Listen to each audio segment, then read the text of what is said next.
भला हुआ मेरी माला टूट गई, मैं राम भजन से छूटी। भला हुआ मेरी माला टूट गई, मैं राम भजन से छूटी। मेरे सिर से टली बला, भला हुआ मेरी माला टूट गई, मैं राम भजन से छूटी।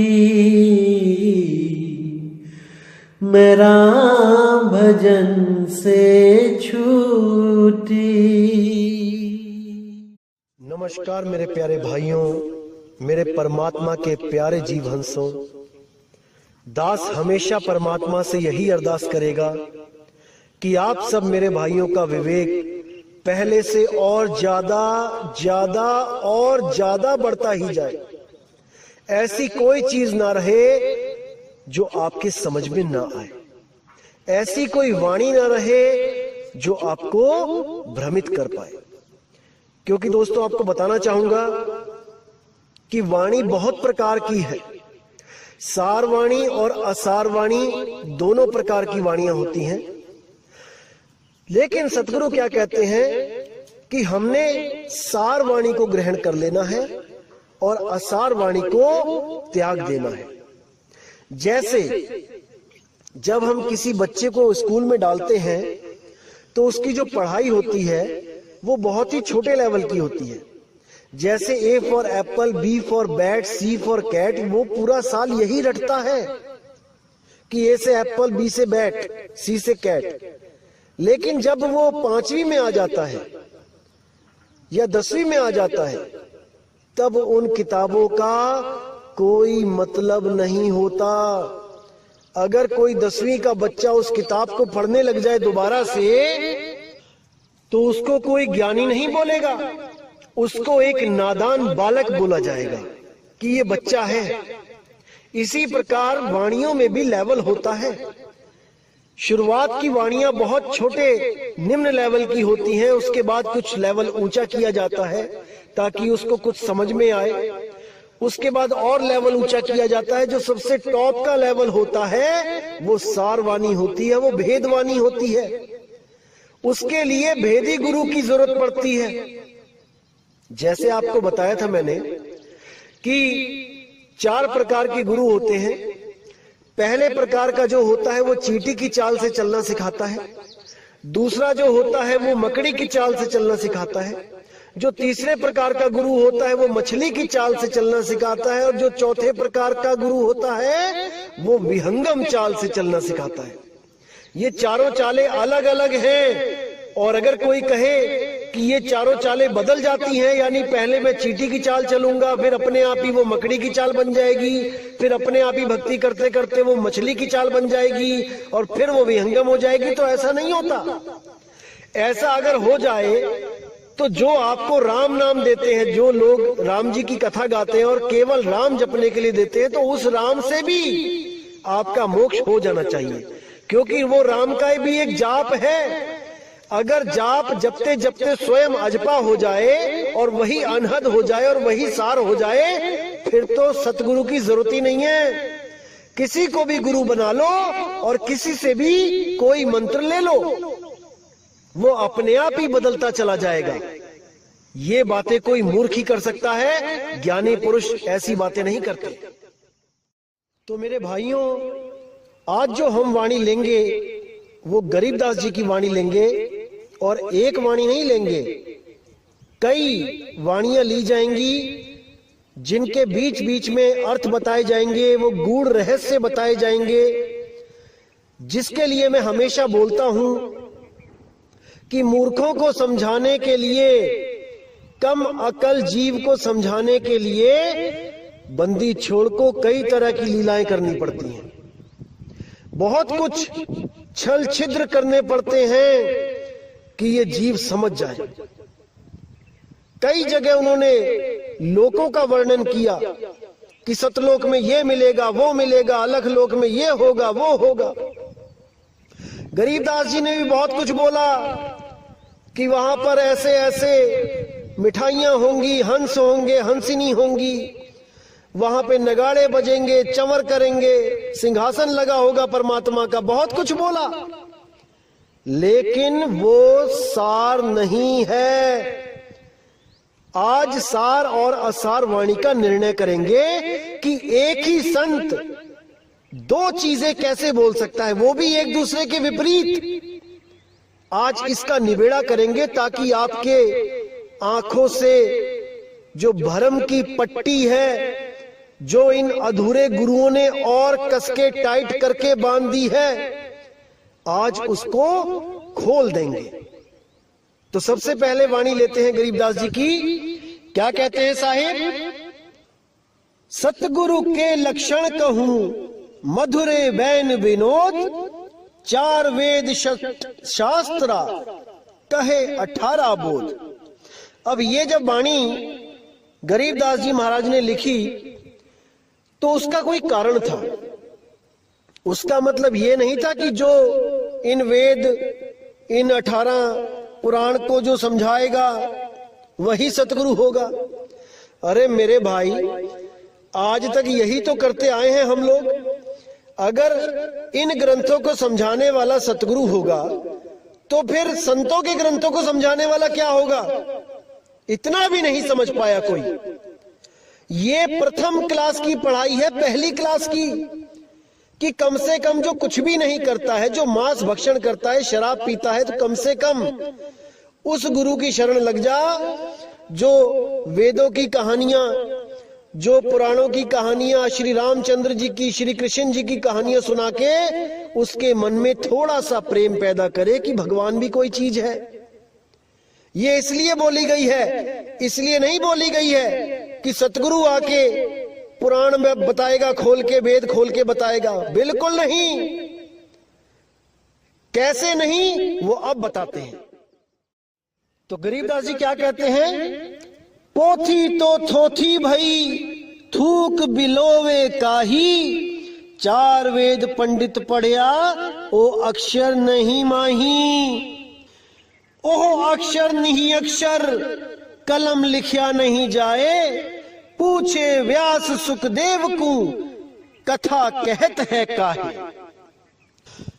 तो साहिब ने बिल्कुल क्लियर कर दिया कि जो ये वेद, पुराण, गीता, भागवत जो पढ़ पढ़ के जो आगे शिष्य बना रहे हैं, उनके लिए बोल दिया कि पोथी तो थोथी भाई, कि इस पोथी में कुछ नहीं रखा भाई, थोथी है ये।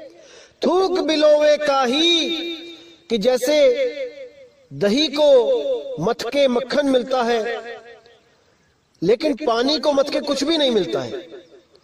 लेकिन इसको तो थूक बोल दिया साहिब ने। थूक बिलोवे काही, चार वेद पंडित पढ़िया ओ अक्षर नाही माही, कि चारों वेदों का ज्ञान रख लिया तुमने पढ़ पढ़ के। आजकल के गुरुओं का भी यही हाल है, वेदों को घोट लेते हैं, पुराणों को घोट लेते हैं, फिर उन्हीं में से मंत्र उठा के पकड़ा देते हैं।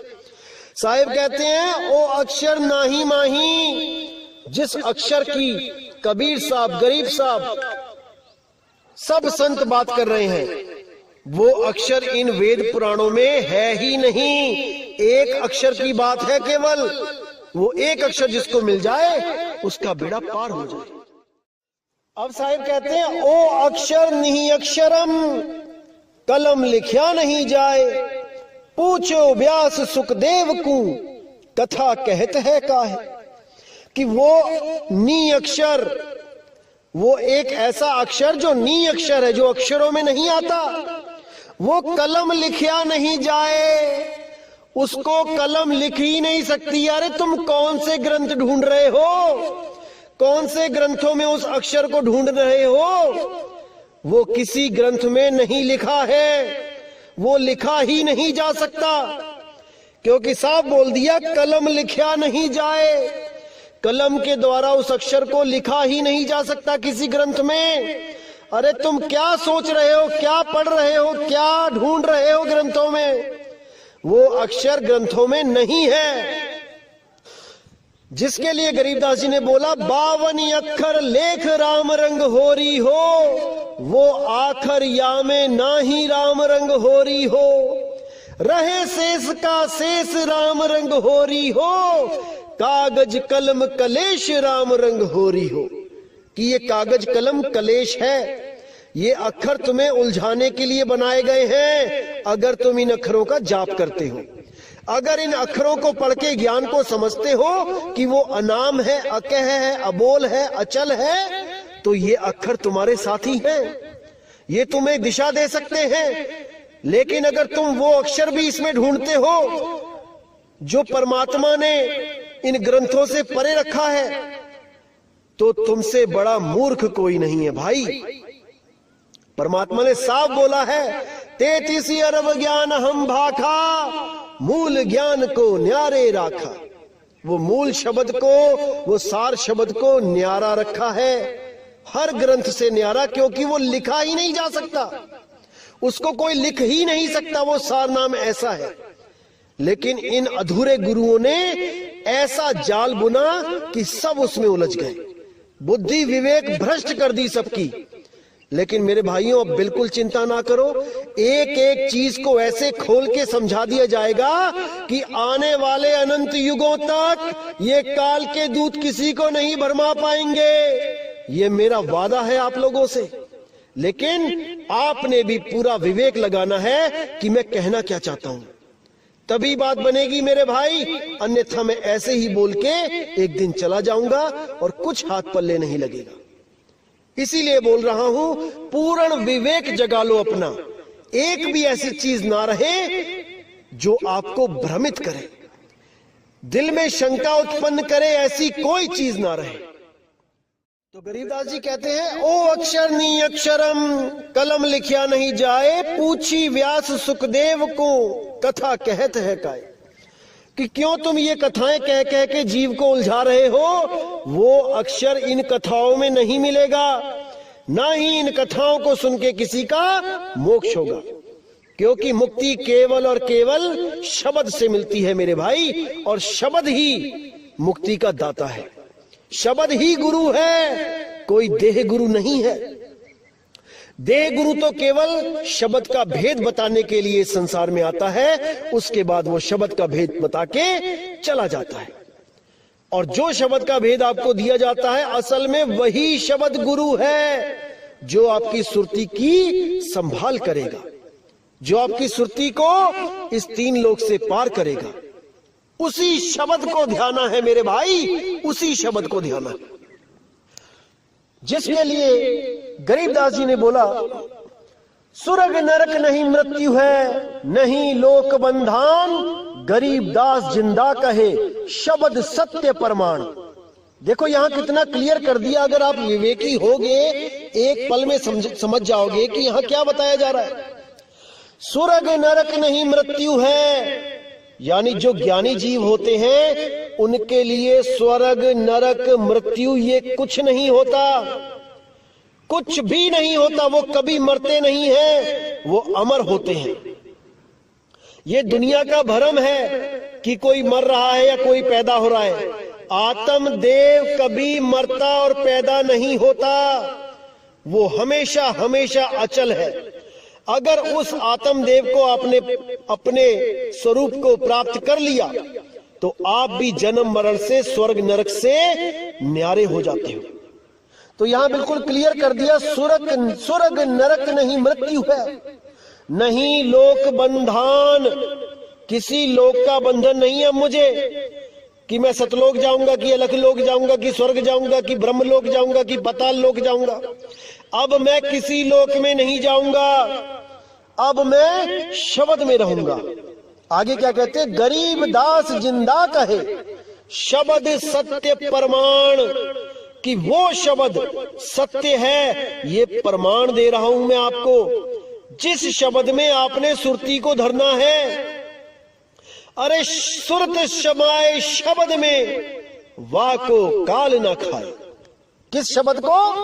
शब्दे शब्द रहेगा भाई, दूनी सृष्टि सब परलो जाई। चलसी कच्छ मच्छ कुरंबा, चलसी धौल धरणी अठखंबा। आगे देखिए कितना स्पष्ट लिख दिया है, अक्षर रूप रहे नहीं कोई, जिन एती लीला समोई। नी अक्षर है रूप हमारा, हम ना चली चली संसारा। कितना क्लियर कर दिया कि मेरा रूप नी अक्षर रूप है, शब्द रूप है, मेरा धुन रूप है। नी अक्षर धुन जहावा होई, सोगत जाने बिरला कोई। कितना स्पष्ट है कि शब्दे शब्द रहेगा भाई, दूनी सृष्टि सब परलो जाई। कि केवल और केवल शब्द ही रहेगा अंत समय में। ये जितनी भी सृष्टियां हैं, सतलोक, अलखलोक, अगमलोक, अनामी लोक, ये स्वर्ग, ये नरक, ये ब्रह्मलोक, ये पाताललोक, ये सब नष्ट हो जाएंगे। क्योंकि ये सब पैदा हुए हैं, ये बने हैं। जो बना है वो एक दिन बिगड़ेगा। क्या नहीं बना? शब्द नहीं बना। कौन सा शब्द नहीं बना? जो 52 अक्षरों से न्यारा है, जो शब्द स्वरूपी राम है, जो शब्द धुन है, जो अखंड निरंतर धुन है, वो कभी नहीं ना बनी और ना उसका कभी अंत होगा। उसी धुन में सुरत को हमेशा रखना है, तभी काम बनेगा मेरे भाई, तभी काम बनेगा। तो कहते हैं अक्षर रूप रहे नहीं कोई, जिन एती लीला समोई। अक्षर रूप यानी इस 3 लोक में जो भी अक्षरों के द्वारा कहा जा सकता है, देखा जा सकता है, लिखा जा सकता है, बोला जा सकता है, वो सब खत्म हो जाएगा। अक्षर रूप रहे नहीं कोई, जिन एती लीला समोई। नी अक्षर है रूप हमारा, हम ना चले चली संसारा।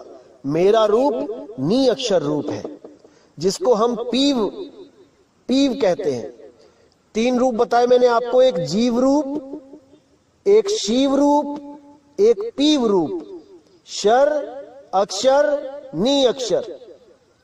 तो जो पीव रूप है वो नी अक्षर रूप है, वो दोनों से परे है। उसको जानने से ही मुक्ति होती है, अन्यथा कोई मुक्त नहीं हो सकता, नहीं हो सकता। अब जैसे आप लोगों ने भी वाणी सुनी होगी गरीबदास जी की, खंभ पार कर आए सतगुरु खंभ पार कर आए, मात पिता कुल कौन तास के, ना किने जननी जाए। कोटि कला कल धूत पुरुष की, दाजत है राम राये। प्रथम तो बैराह भय है, अक्षव ठुकराए। दाने दरमली चूरन कीने, पारस पृथ्वी ले आए। हिरणा कुश नख उदर बिदारे, कोपे बहुत रिसाए। तो देखिए यहां पर उन्होंने साफ कह दिया कि खंभ फाड़ के आए सतगुरु, खंभ फाड़ के आए, कि वो कबीर साहब ही खंभा फाड़ के आए।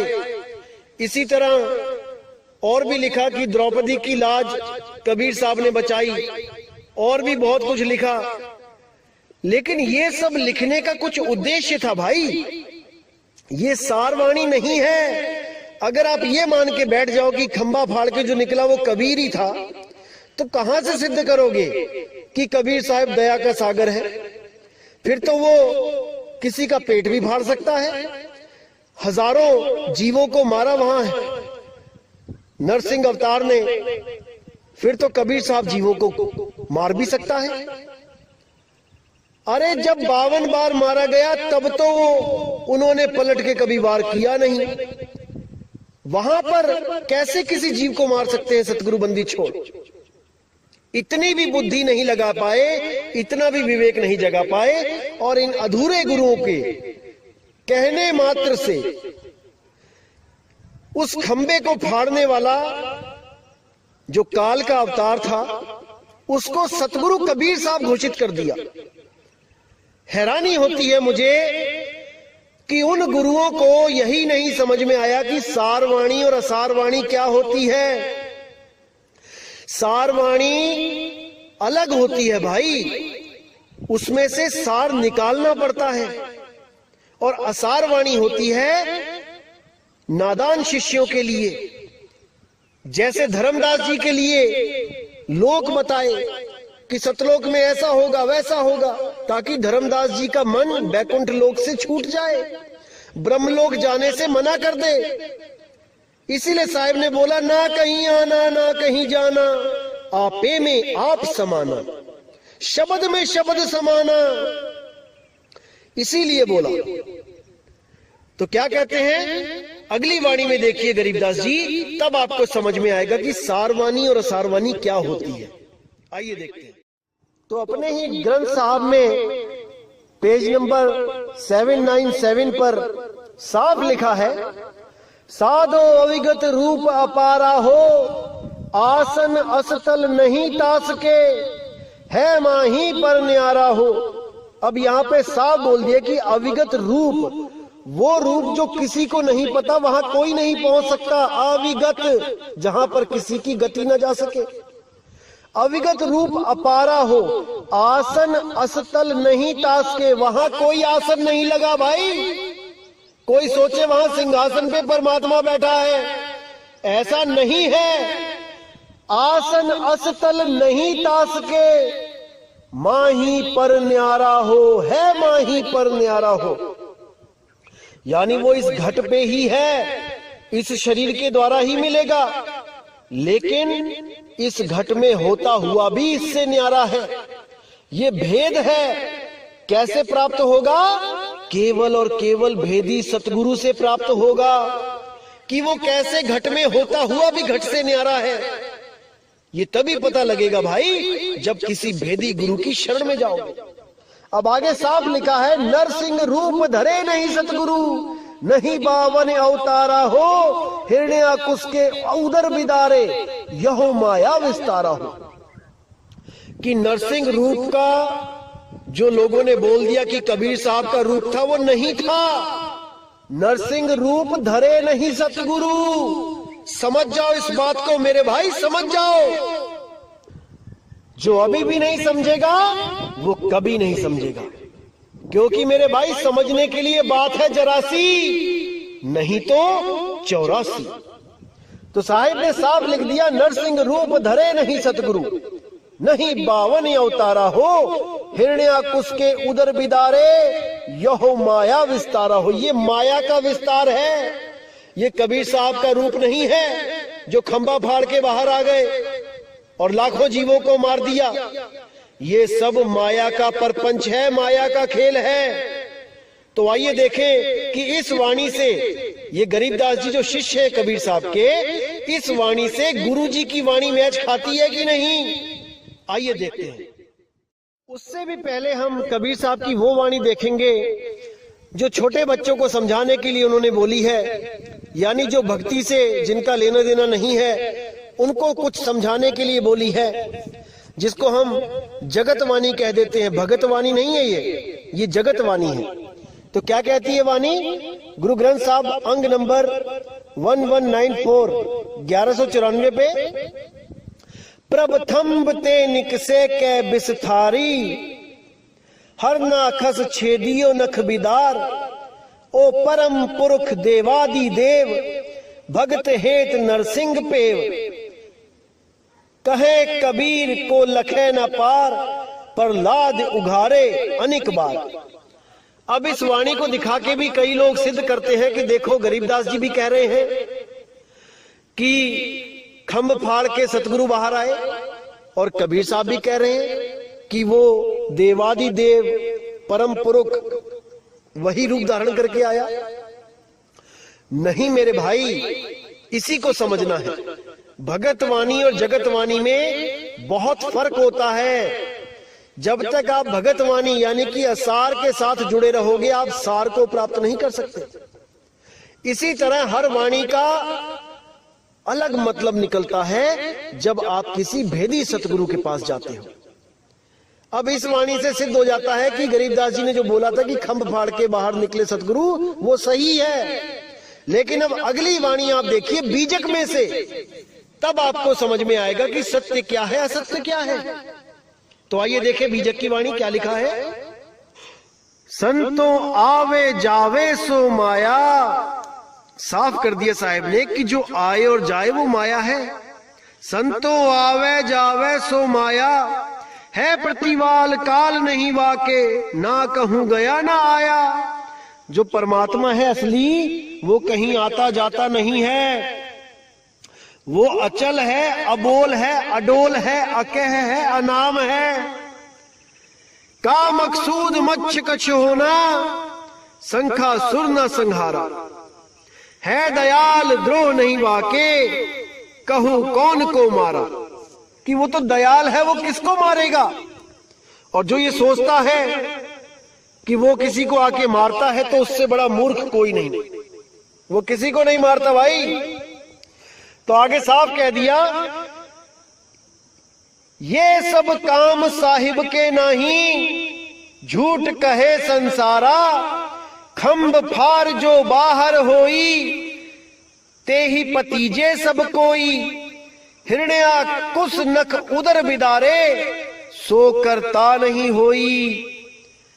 बावने रूप बलि को जाचे, जो जाचे सो माया। बिना विवेक सकल जग भर में, माया जग भर माया। बिल्कुल साफ कर दिया साहिब ने कि जिसके पास विवेक नहीं है वो इस जग में भरमता ही रहता है। उसको कोई ठौर मिल ही नहीं सकता, क्योंकि एक तो विवेक कम है, ऊपर से कोई विवेक दे तो उसको अपना दुश्मन समझ लगते हैं, उसको दुश्मन समझने लगते हैं। यही उनकी पतन का कारण बनेगा। अगर सत्य के पुजारी हो मेरे भाई, तो सत्य को सुन के सत्य से प्रेम करना सीख लो। अगर सत्य को तज दोगे तो यहीं धक्के खाते रह जाओगे, यहीं भरमते रह जाओगे। जान पूज सांची तजे। अगर कोई भी जानबूझ के सत्य को तजता है तो उससे बड़ा खुद का दुश्मन नहीं है उसका कोई। वो स्वयं का ही नाश करेगा। इसीलिए साहिब ने बोला कि शब्द विवेकी पारखी, सो माथे का मोर। गुरु मेरे सभी बड़े, अपनी अपनी ठौर। कि बहुत गुरु मिलेंगे संसार में, लेकिन वो शब्द भेदी गुरु नहीं मिलेगा।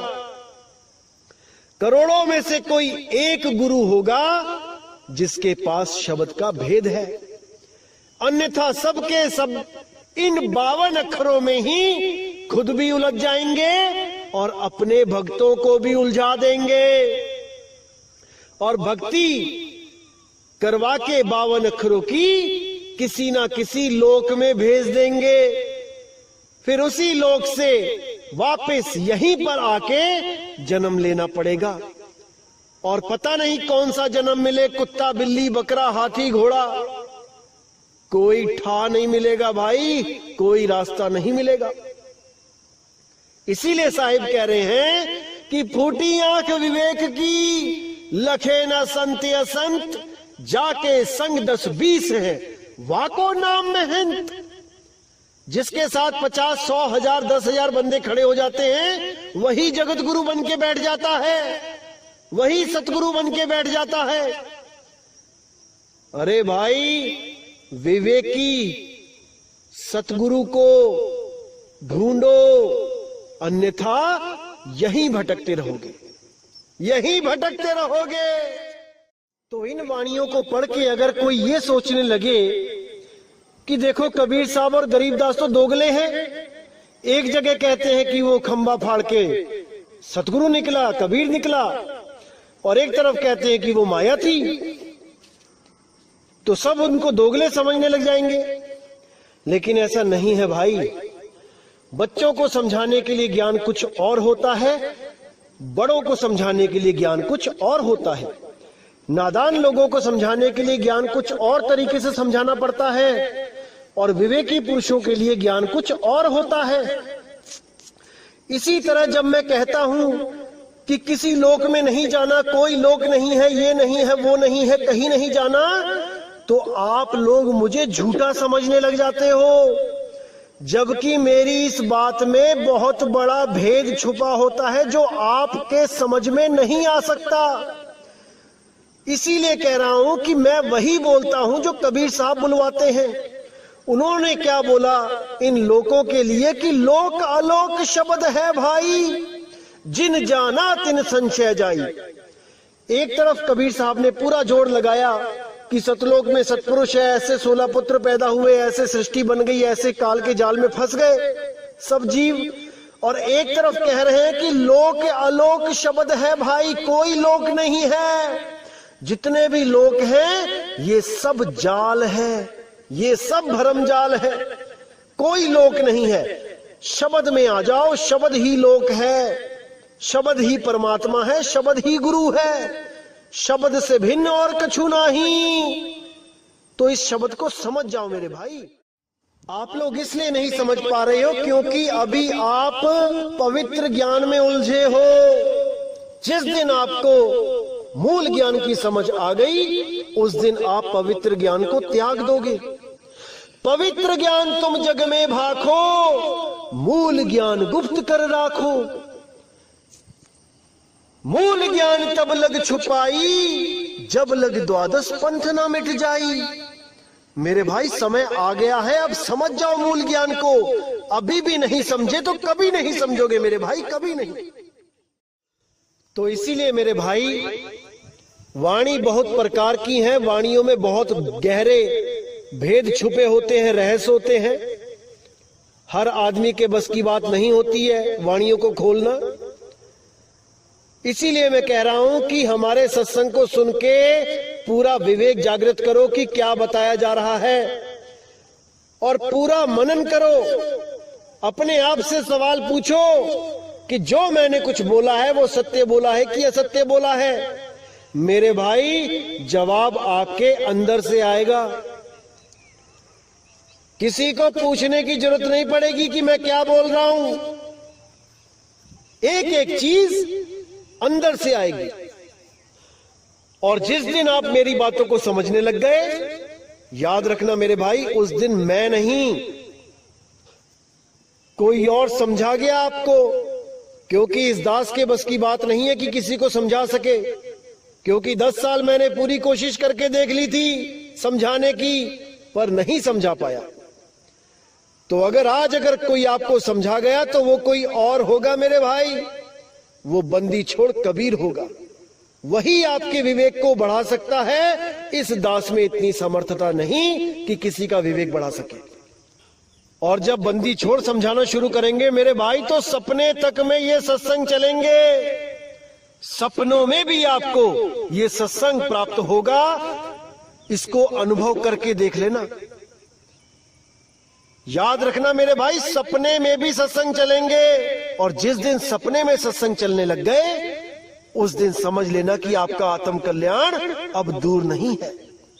अब बंदी छोड़ की नजर हो गई है आप पे, उसकी दया हो गई है आप पे। तो दोस्तों, आप लोग भी सोचोगे कि आखिर कबीर साहिब को, गरीबदास साहिब को ये सब करने की जरूरत क्यों पड़ी? क्यों अपनी ही वाणियों में अपनी ही वाणियों को काट के अधूरा साबित कर दिया? मेरे भाई, आप लोग की सोच वहां तक नहीं पहुंच सकती, क्योंकि उनको पता था कि गरीबदास जी के पंथ में एक से एक काल के दूत आएंगे और जीवों को भरमाएंगे। तो अपने जीवों के उद्धार के कारण उनको ये लीला करनी पड़ी। अपने ही ग्रंथ में 2 तरह का ज्ञान रखना पड़ा, क्योंकि उनको पता था काल के दूत सार को नहीं जान पाएंगे, वो असार को ही पकड़ेंगे। क्योंकि सार कोई मंत्र नहीं है, भेद है, और बिना भेदी गुरु के वो प्राप्त नहीं हो सकता। ये काल के दूत ग्रंथ पढ़ पढ़ के गुरु बन जाएंगे, मंत्रों को खोज खोज के लेके आएंगे, नया से नया मंत्र, लेकिन उस भेद को नहीं प्राप्त कर पाएंगे जो स्वयं कबीर साहब आके देते हैं। इसीलिए कबीर साहिब को, गरीबदास जी को ये वाणियां लिखनी पड़ी। लेकिन साहिब ने निर्णय किया है कि सतगुरु ऐसा चाहिए जैसा सूप सुहाए, सार सार तो गही रहे थोथा दे उड़ाए। इन वाणियों में से भी सार को निकाल के और थोथे को जो उड़ा देगा वही बंदी छोड़ है, वही सतगुरु है। और दोस्तों, जहां पे भी मैंने बोला है कि ये असार वाणी है, असल में वो असार वाणी कहने को है, उसको हम जगत वाणी बोल सकते हैं, उसको हम पवित्र ज्ञान बोल सकते हैं। बंदी छोड़ तो कभी असार बोलते ही नहीं। अगर कहीं पे उन्होंने जगत वाणी को लिखा है, जगत वाणी को बोला है, तो वो हम लोगों के भले के कारण, नहीं तो उनको जरूरत ही नहीं थी।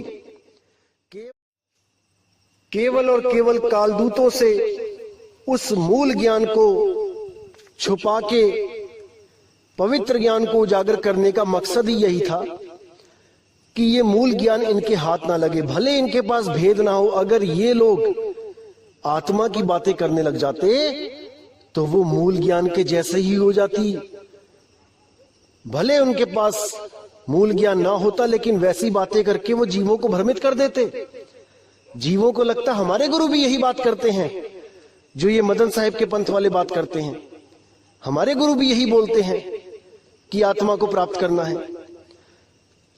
तब कोई डिफरेंशिएट नहीं कर पाता, अलग अलग नहीं कर पाता ज्ञान को। इसलिए कबीर साहब ने पहले इन 12 पंथों के ज्ञान को उजागर होने दिया और सबसे आखिर में मदन साहिब को उजागर किया, सबसे अंत में, ताकि कोई भी अपने ज्ञान को बदल ना पाए। ये सब अपनी अपनी पोथियां भर लें, अपने अपने ग्रंथ भर लें, अज्ञान लिख लिख के अपना, और जब मदन साहिब का ज्ञान प्रकट होगा तब कोई भी अपने ज्ञान को बदल ना पाए। इसलिए सबसे आखिर में मदन साहिब को प्रकट किया गया, उनके ज्ञान को प्रकट किया गया, उनके विवेक को प्रकट किया गया। इसी तरह दोस्तों, मेरे भाइयों, संतों की वाणी में बहुत गहरे राज होते हैं। हमें भेदी सतगुरु के पास जाके उन वाणियों का खुलासा करवाना चाहिए, तभी बात बनेगी। तो केवल वाणियों के आधार पे भक्ति नहीं शुरू कर देनी चाहिए कि कहीं पे लिखा है ओ हम सो हम जपो रंग होरी हो, तो वहां ओम सोम जपने लग गए। अरे ये भी लिखा है ओ हम सो हम वाद विवादा, ओ हम सो हम में थे ध्रुव प्रहलादा, ये भी लिखा है। बहुत कुछ लिखा है मेरे भाई, लेकिन हमें सार को पकड़ना है, उस सार शब्द को पकड़ना है। अगर सार को नहीं पकड़ पाए तो ये जन्म बर्बाद समझो मेरे भाई। तो इसी के साथ दोस्तों मुझे विदा करें, और अगला सत्संग लेके मैं बहुत जल्दी आऊंगा। जय गुरु बंदी छोड़ बैराग साहिब, जय गुरु बंदी छोड़ साधु शरण साहिब, जय गुरु बंदी छोड़ बाबा मदन साहिब, जय जय गुरु बंदी छोड़ सतगुरु सत्य कबीर साहिब की सदा ही जय हो, सदा ही जय हो मेरे मालिक की साहिब बंदगी सतनाम।